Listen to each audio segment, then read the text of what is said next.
Hi, this is Dong-Yeon Koh. This is the second time that I try to review the exhibition related to NFT, or the artist strictly working in a digital media at Space 0055 in Seoul. I once wrote an article about what is criteria for contemporary arts, what kind of knowledge contemporary critic should have, because I met one Korean artist who is obsessed with the whole space age films like sci-fi fiction. And he kind of translated this kind of interesting character and stories into paintings. And in order to understand his work, I have to be familiar with this kind of sci-fi or post-apocalyptic animations and mangas. And I do think it's inevitable for the generations of contemporary critics. And this exhibition on Andrei, who is working as a director at a number of very famous films, such as Harry Potter's and all kinds of Netflix movies. He's currently living in London, but he was educated in Russia. Historically, we come across many generations of art geniuses or talents is coming from Eastern European countries because they were so trained in old painting techniques. Number two is very old mythological languages. We can see some of the things in the Klimt, some things in Renaissance art, but particularly in terms of a very much mythic image. That is really common everywhere.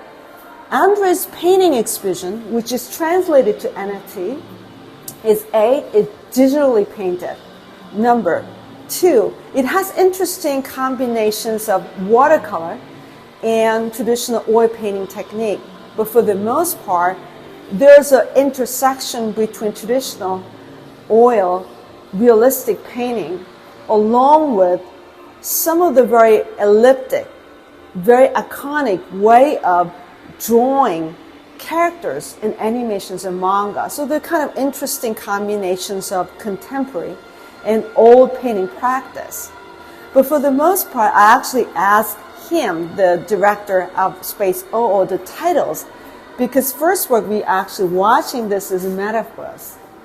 Now we're familiar with this kind of concepts, not only in terms of how this kind of cyberspace taken over the physical space, but also we see the layers of universe popping out from the inside world. And then there's kind of very realistic portrayal of these figures, whereas we see very elliptic, very iconic and simplified representations of other world. And this kind of juxtapositions.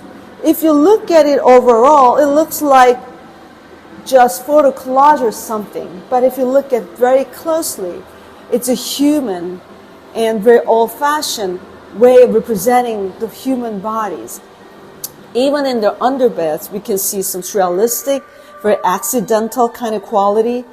There's movie, of course, as a underlying layers of different words, but we can also compare to this old-fashioned Michelangelo's, the paintings of heaven and hell.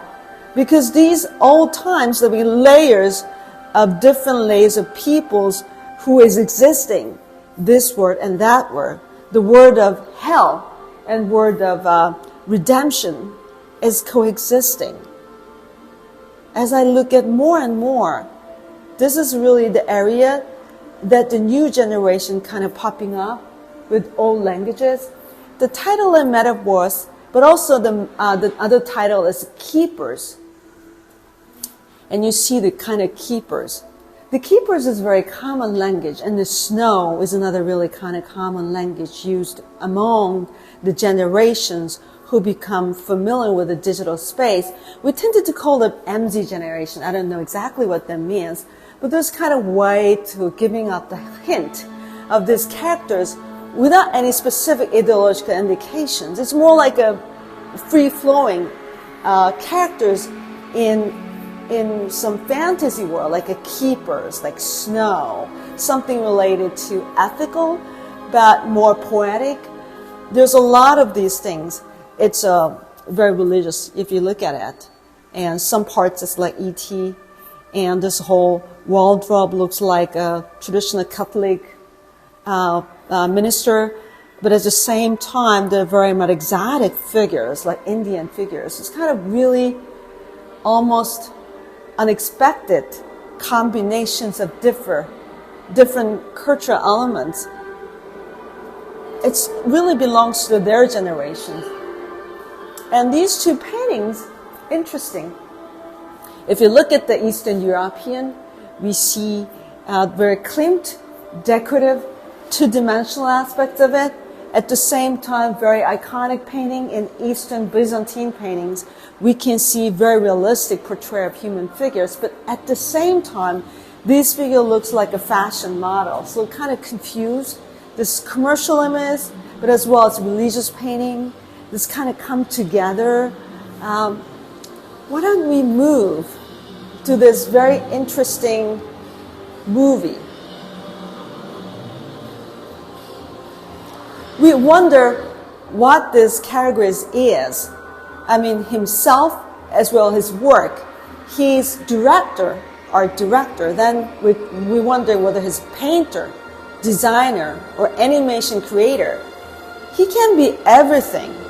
Here, he's actually making new film out of his drawings.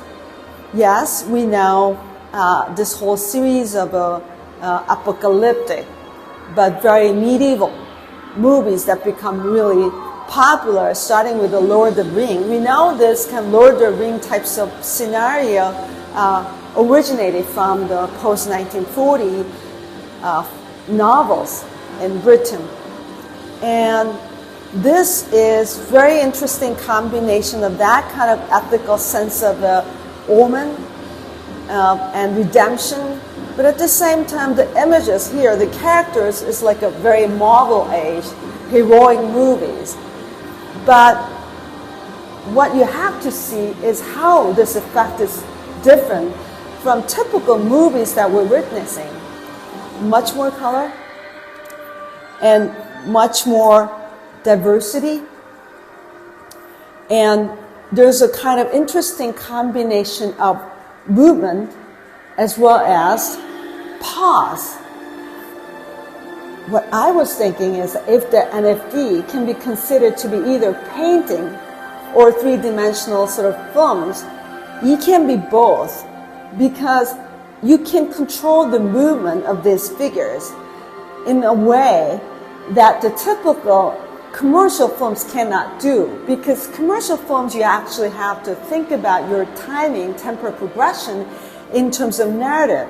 But here, this has a narrative, but at the same time, it has a static image that much focus on aesthetic appreciation. So sometimes its movement is very slow so that you can appreciate it, this kind of whole fragments of image as a painting. But at the same time, this image is actually moving inside these figures because most of them are actually created for the three-dimensional. And then now, in time, in other words, fourth dimension. That's a really interesting aspect of future of the painting, what I call the moving painting, which is different from what we have perceived as a media art. Thank you.